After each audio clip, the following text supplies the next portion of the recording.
প্রথমেই থাকছে সারা বিশ্বের চোখ এখন বাংলাদেশের নির্বাচনের দিকে।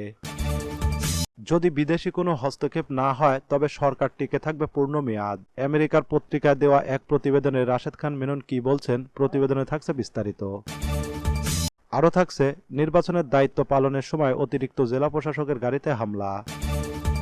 এবার থাকছে নির্বাচনে কাঙ্ক্ষিত মাত্রায় প্রতিদ্বন্দ্বিতা হচ্ছে না, বলছেন নির্বাচন কমিশনার হাবিবুল আওয়াল। সর্বশেষ থাকছে এবারের ভোটে যা করছে হেফাজত। এ নিয়ে প্রতিবেদনে জানাবো বিস্তারিত। শুনলেন শিরোনাম, এবার বিস্তারিত। পুরো খবরটি দেখতে সাথেই থাকুন। সারা বিশ্বের চোখ এখন বাংলাদেশের নির্বাচনের দিকে। আন্তর্জাতিক সম্প্রদায়ের চোখ এখন বাংলাদেশের জাতীয় সংসদ নির্বাচনের দিকে। 7 জানুয়ারির এই নির্বাচন তারা গভীর পর্যবেক্ষণে রাখছে। তারা দেখতে চায় বিএনপি ছাড়া এই নির্বাচন কেমন হয়। বাংলাদেশের নির্বাচন নিয়ে মার্কিন রাষ্ট্রদূত ও তাদের মিত্রদের সঙ্গে ভারত, চীন ও রাশিয়ার অবস্থানের পার্থক্য আছে। তারা অংশগ্রহণমূলক এবং অবাধ সুষ্ঠু নির্বাচনের দিকে জোর দিলেও বিএনপি ও তাদের জোট নির্বাচন বর্জনের অবস্থান থেকে 6 ও 7 জানুয়ারি 48 ঘন্টার হরতালও ডেকেছে। এদিকে জাতিসংঘ বাংলাদেশের নির্বাচন গভীর পর্যবেক্ষণে রাখার কথা বলেছে। বুধবার নিয়মিত ব্রিফিংয়ে সাংবাদিকদের প্রশ্নের জবাবে জাতিসংঘ মহাসচিব অ্যান্তনিও গুতারেসের সহযোগী মুখপাত্র ফ্লোরেন্সিয়া সোতো-নিনো বলেন, আমরা শুধু প্রক্রিয়াটি নিবিড়ভাবে পর্যবেক্ষণ করছি। আমাদের আশা স্বচ্ছ ও সংগঠিত উপায়ে নির্বাচন অনুষ্ঠিত হবে। এখন পর্যন্ত এতটুকুই আমাদের বলার আছে। মার্কিন পররাষ্ট্র দপ্তরের মুখপাত্র ম্যাথু মিলার বলেছেন, যুক্তরাষ্ট্র বাংলাদেশে একটি অবাধ ও সুষ্ঠু নির্বাচন সমর্থন করে। আমরা নিবিড়ভাবে এই নির্বাচনের দিকে নজর রাখছি। তবে কোনো ঘটনায় যুক্তরাষ্ট্র কি ব্যবস্থা নিতে পারে না পারে সে বিষয়ে আগে থেকে কিছু বলা যায় না। যদি বিদেশি কোনো হস্তক্ষেপ না হয় তবে সরকার টিকে থাকবে পূর্ণ মেয়াদ, বলছেন রাশেদ খান মেনন। আগামীকাল 7 জানুয়ারি বাংলাদেশের দ্বাদশ জাতীয় সংসদ নির্বাচন অনুষ্ঠিত হতে যাচ্ছে। বাংলাদেশের প্রধান বিরোধী দল বিএনপির নেতৃত্বে 36টি রাজনৈতিক দল ও ইসলামী আন্দোলন সহ বেশ কিছু ইসলামপন্থী দল এই নির্বাচন বয়কট করেছে। সেই সাথে হরতাল, অবরোধ, অসহযোগ আন্দোলন সহ 7 তারিখের নির্বাচন বর্জনে জনগণকে উদ্দীপ্ত করতে ব্যাপক গণসংযোগ ও লিফলেট বিতরণ ইত্যাদি নানা রাজনৈতিক কর্মসূচি পালন করছে। অন্যদিকে ক্ষমতাসীন আওয়ামী লীগ সহ নিবন্ধিত 44টি দলের মধ্যে 27টিই এই নির্বাচনে অংশ নিচ্ছে।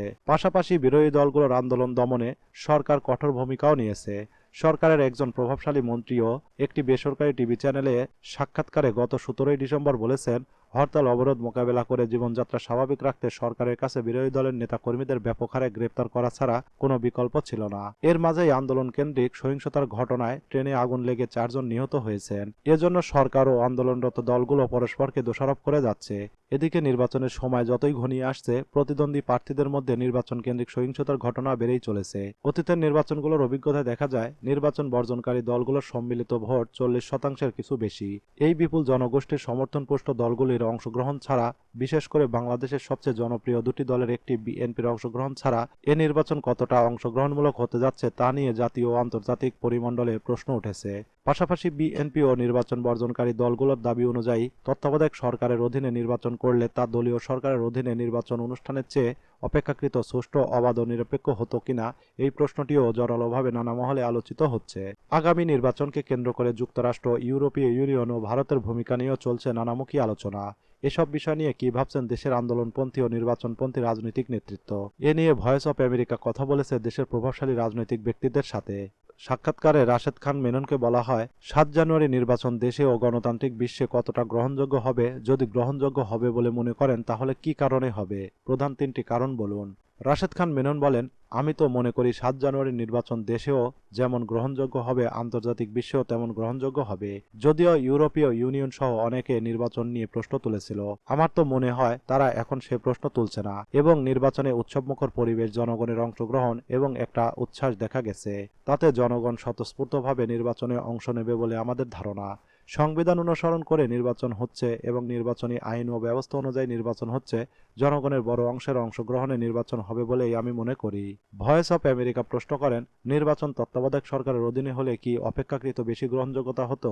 রাশেদ খান মেনন বলেন, এটি আপেক্ষিক প্রশ্ন, এই কারণে যে তত্ত্বাবধায়ক সরকারের অধীনে নির্বাচন আমরা অতীতেও দেখেছি, তবে হয়তো কম আপত্তি ছিল।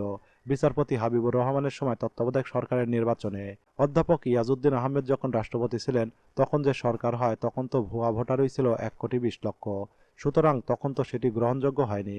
সেই সঙ্গে তত্ত্বাবধায়ক সরকার নির্বাচনকে ম্যানিপুলেট করার জন্য এমনকি স্বয়ং রাষ্ট্রপতি নিজে তত্ত্বাবধায়ক সরকারের প্রধান হয়ে বসেছিলেন সমস্ত নিয়ম লঙ্ঘন করে। সুতরাং তত্ত্বাবধায়ক সরকারের অধীনে নির্বাচন হলেই নির্বাচন গ্রহণযোগ্য হয়ে গেছে আমি তা মনে করি না। ভয়েস অফ আমেরিকা প্রশ্ন করেন, বিএনপিকে ছাড়া এ নির্বাচন কতটা অংশগ্রহণমূলক ও গ্রহণযোগ্য?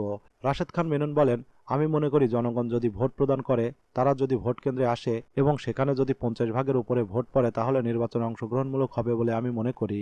কারণ নির্বাচনে কোন দল এলো বা কোন দল এলো না এটা কোনো বড় প্রশ্ন না।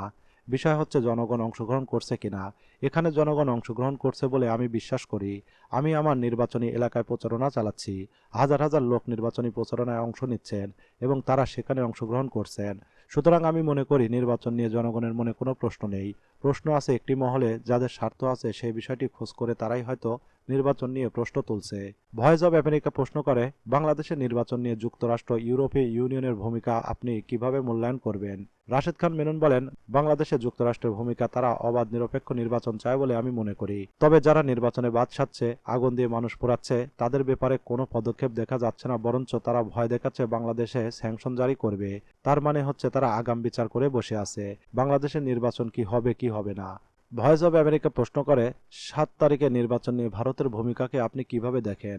রাশেদ খান মেনন বলেন, ভারত তো বাংলাদেশের অভ্যন্তরীণ বিষয়ে সংবিধান অনুযায়ী নির্বাচন অনুষ্ঠিত হবে সেটাই আশা করে এবং জনগণ সেখানে অংশ নেবে সেটাই আশা করে। এর বাইরে তাদের অন্য কোনো ভূমিকা, বিশেষ করে প্রকাশ্য কোনো ভূমিকা আছে বলে লক্ষ্য করা যায় না। ভয়েস অব আমেরিকা প্রশ্ন করেন, দ্বাদশ জাতীয় সংসদ কতদিন টিকে থাকবে? 3 মাস, 6 মাস, 1 বছর পূর্ণ মেয়াদ? রাশেদ খান মেনন বলেন, আমি মনে করি পূর্ণ মেয়াদেই টিকে থাকবে। যদি বড় ধরনের কোনো অঘটন না ঘটে, যদি বিদেশি কোনো হস্তক্ষেপ না হয়, অথবা এখানে অসাংবিধানিক অস্থিতিশীল কোনো পরিস্থিতি তৈরি না হয়। নিউজটি সম্পূর্ণ দেখার জন্য ধন্যবাদ।